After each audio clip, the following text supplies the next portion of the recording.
So, you want to learn about game sense. No fancy intro for this one, it's a topic and a half. I'm Ascendant Nomad, and I'm your Crucible Doctor. Let's get to it.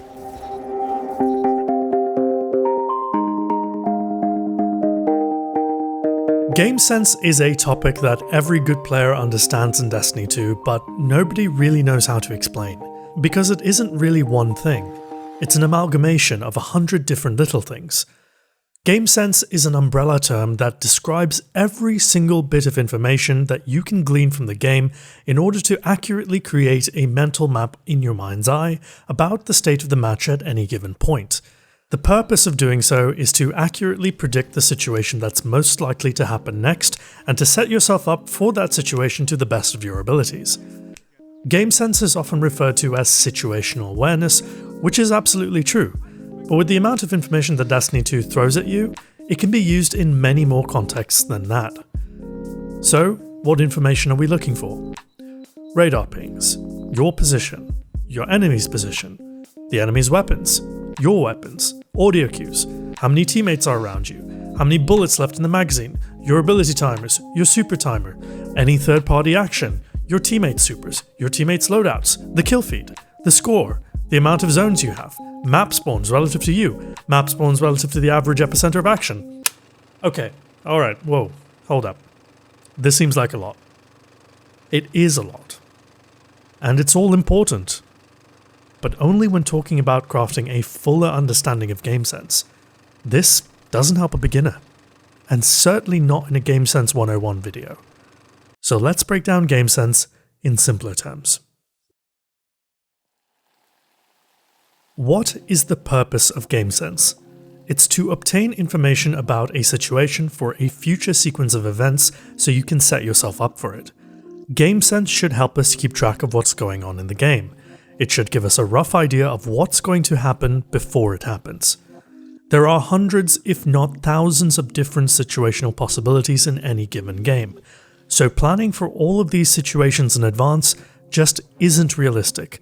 Especially since, as a beginner to game sense, you can't yet predict a sequence of events. After thousands of games, I'm much better at it, but I'm never 100% certain on what's coming next. That's kind of why I like PvP. For a dynamic environment like the Crucible, the only thing you can trust is that things are constantly changing. So every time we want to get a reading of the game, we have to do it for the moment we're in right now. Yes, the game is continuous, and so too is the information. When we take stock of the immediate moment, we're just taking a quick picture of that information flow. A snapshot of a window in time. For now, just to explain the process of building our game sense, let's freeze any particular moment in time and ask a few questions. 1. Where are my teammates in relation to me? 2. Where are the enemies in relation to my teammates? 3. Are there any objectives in play? Question 1 is an easy one. Just look around you. If you're near multiple teammates, you're relatively safe. You've likely just spawned or are playing for an objective. Or someone left a container of Gamer Girl bathwater on A and the game spawned you into the stampede to mess with you. Question 2. Where are the enemies in relation to my teammates? This is something you may not immediately know off spawn, but it will quickly become more apparent as you get more involved. You don't need to know exactly where the enemies are, just have a general idea. You can figure out where the enemy is in relation to your teammates if they're firing at them, rushing towards a particular direction, or if there's someone in a position well away from the main cluster of teammates. Question 3 is an easy one. Are there any objectives in play? Well, are there zones to capture? Is there heavy ammo up? Is there anything in the game that demands attention in order for the game to proceed? If so, you can bet that it's going to become very relevant if it isn't already. So, what do these questions help us achieve? Question 1 assesses our relative safety and proximity to the action. It helps us give an understanding of ourselves and our influence on the current proceedings. If we're separated from teammates, we're either in the thick of the action or they are. Either way, predicting a likely series of events becomes a lot easier. Question 2 asks us to find the enemies, but in relation to something we can observe easily, our teammates. If our teammates are engaged, we know the position of the enemies. We can then use that information to position ourselves to help much easier, or use that information to execute a flank. Question 3 is a macro-level question about the state of the game and asks for you to consider the larger game at play, the concrete drivers of motivation.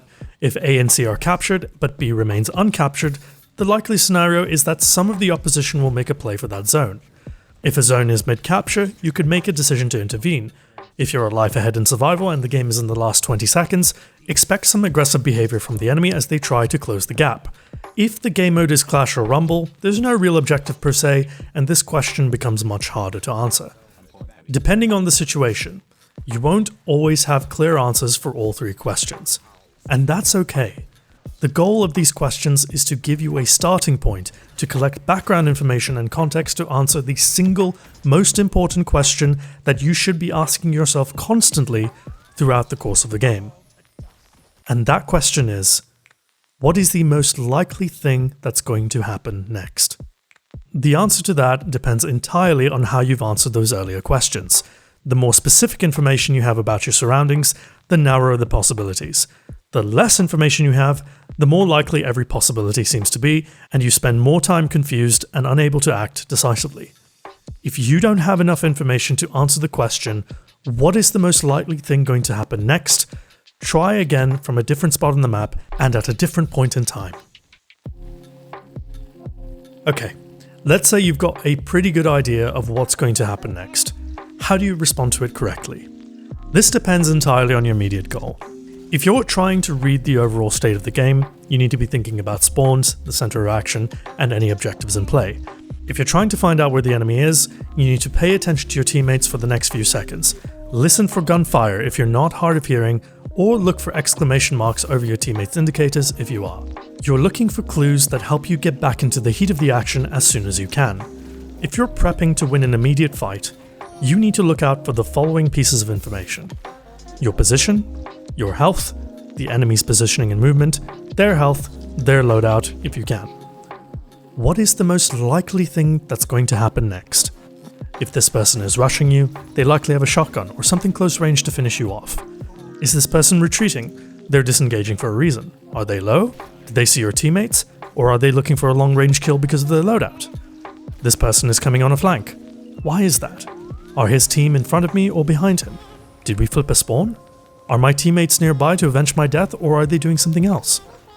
You have to think like the enemy during this window of time. You have to empathize with their MO. They want the kill and they have an approach, but you need to be able to pick up on their tells, which are specific actions that are based on their loadout and playstyle.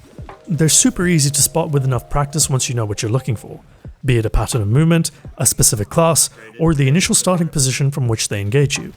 The good news is you can make your life a lot easier by going in with a set mentality of how you want to play, and you can reinforce that further with certain builds. Running a Mida mini tool, an SMG, and Stompies will make you zip around the map and enable a vertical playstyle. A cold denial and a shotgun will force you to keep your distance. A sniper and a hand cannon will immediately enter you into a $10,000 tournament and make your frames drop.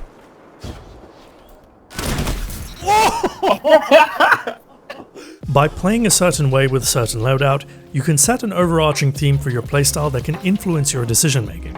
Eliminating possibilities leaves you with fewer options to choose between, meaning you're less likely to be hung up on indecision. Once you've got a plan of action, it's all about the execution. This comes down to positioning, aim, movement, and the 2-second rule. This is all about your gunplay and engagement management. We'll break this all down in more detail in the follow-up to this video, GameSense 102, The Anatomy of a Fight. Make sure you're subscribed with the bell turned on, because you don't want to miss that one. Now, however this engagement goes, win or lose, you're not done yet. The trick is now to do it again, and again, and again. Info, setup, fight, repeat. That's the cycle. And it needs to be repeated often.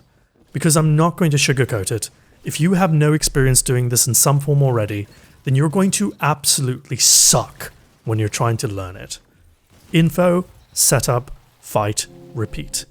That's the blueprint, and it's now up to you to practice it as often as you can. I wish I could give you a recommended amount of times to do this in a game, but it completely depends on how comfortable you are in doing this. The top players do it constantly throughout a match, using it to inform their already rock-solid match instincts. However, that's not a sustainable piece of advice I can give a newcomer. So instead, I recommend that you take your snapshots, 3 seconds after you respawn. You'll have had enough time to wade into the general direction of the action for you to be able to get good enough information to form a plan of action. From there, you can set yourself up for the engagements to come. It can also work in tandem with the 2-second rule, which states that if no targets present themselves in your current field of view within 2 seconds or less, you take up a new position. But which position do you move to? That's when you take a snapshot, at the end of those 2 seconds. You can then make an educated guess as to where you should be going next in order to best set yourself up for the action.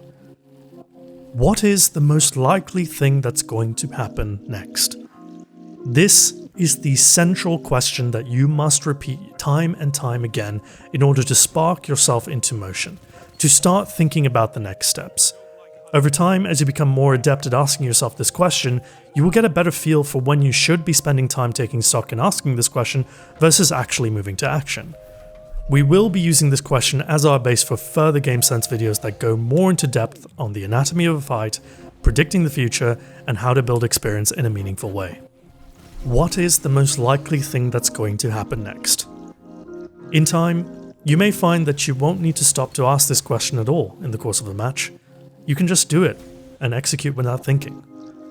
When that day comes, you'll be a very dangerous player indeed. Thank you so much for watching. A huge shout out to Ruli9 of r/Crucible Sherpa for helping me on this one.